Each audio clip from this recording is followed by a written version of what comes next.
توسیع کے کاموں کا سنگ بنیاد رکھیں گے۔ وہ ابو روڈ میں ایک عوامی جلسے سے خطاب بھی کریں گے۔ یہ خبرنامہ آکاشوانی سے نشر کیا جا رہا ہے۔ منی پور سرکار نے اعلان کیا ہے کہ سرکار ہجوم کے تشدد سے متاثر ہونے والے کنبوں کی بازآباد کاری کے کام میں مدد کرے گی اور ان کے لیے مکانات کی تعمیر کرائے گی۔ ریاستی سرکار نے ہجوم کے تشدد میں ہلاک ہونے والوں کے لواحقین کو 5-5 لاکھ روپے اور شدید طور پر زخمی ہونے والوں کو 2-2 لاکھ روپے کی نقد امداد دینے کا پہلے ہی اعلان کر دیا ہے۔ اس کے علاوہ سرکار ہجوم کے تشدد کے دوران متاثر ہونے والے کنبوں کو 2-2 لاکھ روپے فراہم کرے گی اور ان کے لیے مکانات بھی تعمیر کرائے گی۔ اس دوران سیکورٹی فورسز متاثرہ ضلعوں میں لگاتار فلیگ مارچ کر رہی ہے اور ریاست میں حالات آہستہ آہستہ معمول پر آتے جا رہے ہیں۔ پھنسے ہوئے لوگوں کو بحفاظت نکال کر محفوظ مقامات یا گھروں تک پہنچانے کا کام بھی خوش اسلوبی سے جاری ہے۔ ریاست کے محکمہ تعلیم نے بھی اعلان کیا ہے کہ ریاست کے سبھی اسکولوں میں موسم گرما کی تعطیلات مئی کے آخر تک جاری رہیں گی۔ آج امپھال ایسٹ اور ویسٹ ضلعوں میں عوامی کرفیو میں صبح 5 بجے سے دن میں 11 بجے تک کے لیے نرمی کی گئی ہے۔ دوسرے ضلعوں میں بھی امن و قانون کی صورتحال بہتر ہونے کے ساتھ ہی کرفیو میں ڈھیل کے اوقات میں بتدریج توسیع کی جا رہی ہے۔ G20 کے ترقیاتی ورکنگ گروپ DWG کی تیسری میٹنگ کا باقاعدہ مرحلہ کل گوا میں شروع ہوا۔ G20 ارکان کے 80 سے زیادہ مندوبین 9 مدعو ممالک اور مختلف بین الاقوامی اور علاقائی تنظیمیں اس میٹنگ میں شرکت کر رہی ہیں۔ یہ میٹنگ کل تک جاری رہے گی۔ دنیا بھر کے مختلف ملکوں کے مندوبین نے تبادلہ خیال کے دوران خواتین کی قیادت والی ترقی کے پہلوؤں پر توجہ مرکوز کی۔ مندوبین نے بھارت کی جانب سے تجویز کردہ عملی منصوبے کے ایک حصے پر بھی غور و خوض کیا۔ اس کے علاوہ بھارت کی بنیادی ترجیحات میں سے ایک سبھی کے لیے ڈیجیٹل کایا پلٹ کے موضوع پر ایک نشست بھی منعقد کی گئی۔ امریکہ کے سابق صدر ڈونلڈ ٹرمپ کو ایک جریدے کی کالم نگاری کے خلاف جنسی زیادتی کے لیے پہلی مرتبہ قصوروار قرار دیا گیا۔ 2 ہفتے تک جاری ایک دیوانی مقدمے اور 3 گھنٹے کے غور و خوض کے بعد جیوری نے جناب ٹرمپ کو آبروریزی کے لیے نہیں بلکہ جنسی زیادتی اور ہتک عزت کا قصوروار ٹھہرایا ہے۔ جیوری نے انہیں حکم دیا کہ وہ صحافی جان کیرل کو نقصان کے معاوضے کے لیے $50 لاکھ ادا کریں۔ کارروائی کے دوران محترمہ کیرل نے تصدیق کی کہ ڈونلڈ ٹرمپ نے 1995 یا 1996 میں مینہٹن میں ایک ڈریسنگ روم میں ان پر جنسی حملہ کیا تھا۔ دوسری جانب ٹرمپ کے ترجمان اسٹیون چیونگ نے کہا ہے کہ سابق صدر اس فیصلے کے خلاف اپیل کریں گے۔ تلنگانہ سرکار نے روبوٹ کے لیے ایک فریم ورک شروع کیا ہے جس کا مقصد ریاست میں روبوٹ سے کیے جانے والے کام کاج کو فروغ دینے کے لیے ایک خاکہ فراہم کرنا ہے۔ ملک میں یہ اپنی نوعیت کی پہلی پالیسی ہے۔ اس قدم کے تحت حکومت تلنگانہ میں روبوٹ کے ذریعے کیے جانے والے اختراعی کاموں کا ایک مرکز ٹرک قائم کرے گی جو فریم ورک پر عمل درآمد کرے گی۔ اس فریم ورک میں بنیادی ڈھانچے کی فراہمی، روبوٹ کے ذریعے تجارتی کام کی اہلیت پیدا کرنا، تحقیق و اختراع کا فروغ، ہنرمندی افراد کی فراہمی اور ذمہ دارانہ تعیناتی، ان 4 پہلوؤں پر توجہ دی جائے گی۔ آغاز کے اس پروگرام سے خطاب کرتے ہوئے آئی ٹی اور صنعتوں کے وزیر کے ٹی راما راؤ نے کہا کہ فریم ورک سے ایک اختراعی نظام کو فروغ ملے گا جس سے ریاست کو نہ صرف ملک میں روبوٹ تیار کرنے میں مدد ملے گی بلکہ دنیا کو بھی یہ مدد حاصل ہوگی۔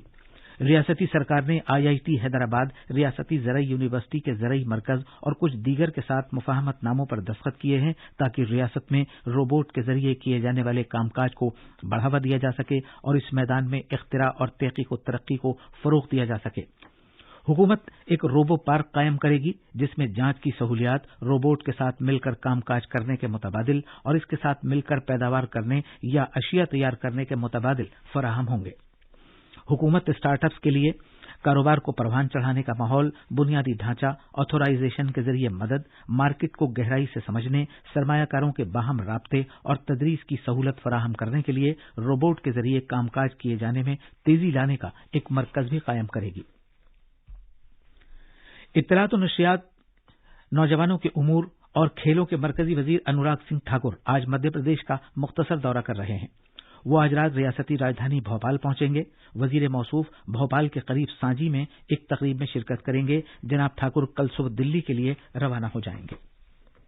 پاکستان کے صوبہ بلوچستان کی راجدھانی کوئٹہ میں سابق وزیر اعظم عمران خان کی گرفتاری کے بعد مظاہرین اور فوج کے درمیان جھڑپوں میں کم سے کم ایک شخص ہلاک اور 5 دیگر زخمی ہو گئے۔ اسی طرح کا تشدد کراچی، پشاور، راولپنڈی اور لاہور میں بھی ہوا، جس میں تقریباً 15 افراد زخمی ہو گئے۔ پولیس نے ہجوم کو منتشر کرنے کے لیے آنسو گیس کے گولے چھوڑے۔ عمران خان کے 4000 سے زیادہ حامیوں نے لاہور میں چوٹی کے علاقائی کمانڈر کی رہائش گاہ پر حملہ کر دیا، رہائش گاہ کی کھڑکیاں اور دروازے توڑ دیے، فرنیچر کو نقصان پہنچایا اور دھرنے پر بیٹھ گئے۔ فوج نے خون خرابے سے گریز کرتے ہوئے کوئی کارروائی نہیں کی۔ مظاہرین نے راولپنڈی شہر میں پاکستانی فوج کے صدر دفتر کا اصل دروازہ بھی توڑ دیا، جہاں فوجیوں نے تحمل سے کام لیا۔ عمران خان کو اسلام آباد ہائی کورٹ کی عمارت سے کل گرفتار کیا گیا تھا۔ انہیں القادر ٹرسٹ کیس کے تحت گرفتار کیا گیا ہے۔ خان کو پاکستانی فوج نے حراست میں لیا۔ پی ٹی آئی کارکن سبھی شہروں میں مظاہرے کر رہے ہیں، جن میں اسلام آباد، راولپنڈی، لاہور، کراچی اور پشاور شامل ہیں۔ کراچی میں مظاہرین نے پولیس کے ساتھ جھڑپیں کی۔ راولپنڈی اور اسلام آباد کے بہت سے علاقوں میں انٹرنیٹ معطل کر دیا گیا ہے۔ پشاور میں دفعہ 144 نافذ کر دی گئی ہے۔ ترکی حکومت نے سرکاری ملازمین کی تنخواہوں میں 45% کا اضافہ کیا ہے۔ یہ فیصلہ صدارتی اور پارلیمانی انتخابات سے 5 دن پہلے ہی کیا گیا ہے۔ صدر رجب طیب ایردوغان نے کل انقرہ میں ایک میٹنگ کے بعد سرکاری ملازمین کی تنخواہوں میں اضافے کا اعلان کیا۔ اس میٹنگ میں سرکاری ملازمین کے معاشی اور سماجی حقوق پر تبادلہ خیال کیا گیا تھا۔ صدر ایردوغان نے کہا کہ وہ مستقبل میں بھی سرکاری ملازمین کی تنخواہوں اور پینشن میں اضافہ جاری رکھیں گے۔ ترک صدر آئندہ اتوار کو ہونے والے صدارتی انتخابات میں اپنے 20 سالہ دور اقتدار کے سب سے بڑے چیلنج کا سامنا کریں گے۔ Reserve bank of India RBI نے وضاحت کی ہے کہ بین الاقوامی ڈیبٹ کارڈز اور store value cards, charge cards, smart cards, غیر ملکی زر مبادلہ کے پیشگی ادائیگی سے متعلق کارڈز کے استعمال کے لیے بھارت میں واجب الادا فیس، چارجز کی ادائیگی کے معاملوں کو صرف بھارتی روپے میں طے کیا جانا چاہیے۔ ممبئی میں منگل کو جاری ایک پریس ریلیز میں RBI نے کہا ہے کہ اس نے نوٹس کیا ہے کہ بعض مجاز افراد اس قسم کے دستاویزات پر غیر ملکی کرنسی میں چارجز وصول کر رہے ہیں۔ تاشقند میں جاری باکسنگ ورلڈ چیمپئن شپ 2023 کے کوارٹر فائنل میں آج بھارت کے مکہ باز نشان دیو کیوبا کے جارج سیولر کا سامنا کریں گے، جبکہ دیپک کا مقابلہ کرغزستان کے دیشبائے نور زیت سے ہوگا۔ یہ تھیں خبریں۔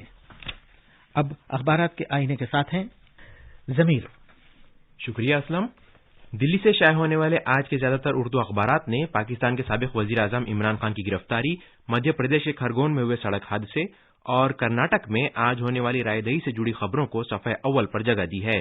روزنامہ انقلاب اور پرتاپ نے پاکستان کے سابق وزیر اعظم عمران خان کی احاطہ عدالت سے گرفتاری کو اہم خبر بنایا ہے۔ ساتھ ہی انقلاب نے وزیر اعظم نریندر مودی کی جانب سے کرناٹک کے عوام کو دیے گئے پیغام کو اپنی شہ سرخی بنایا ہے۔ روزنامہ ملاپ نے مدھیہ پردیش کے کھرگون میں ہوئے بس حادثے میں 24 لوگوں کی موت کی خبر کو پہلے صفحے پر جگہ دی ہے۔ وہیں اخبار نے جموں کشمیر میں 15 مقامات پر NIA کے چھاپوں اور کرناٹک اسمبلی انتخابات کے لیے آج ہونے والی رائے دہی کو اہم خبر بنایا ہے۔